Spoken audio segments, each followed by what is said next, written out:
Last night, there was a lot of booing at Madison Square Garden as the Knicks fell to the Dallas Mavericks, but there was an extra special bit of booing for one Justin Bieber, who's probably not used to being booed, but in Celebrity Row at the Knicks game, his image appeared up on the screen and he was cascaded with boos. TJ Walker, what should Bieber do in a situation like this? What should any celebrity do when there is that adverse reaction to them? Well, in a situation like this, he wasn't asking to be introduced, he wasn't taking a bow, he wasn't trying to do a spontaneous performance. So all you can do, smile and wave. What happened is the camera went on him and his picture went up on the Jumbotron. People started booing.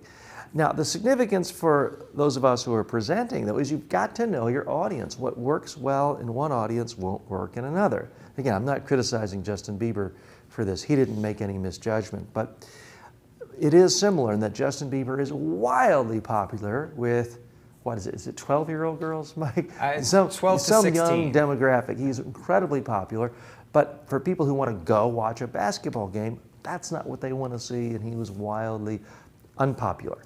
Again, no problem for him in this situation. He's just going to watch. But for those of us who are presenting, realize if you're giving a message that works well with a bunch of 35-year-olds who are investment professionals, and now you're trying to give it to the same message to 25-year-old teachers, you may have a wild disconnect.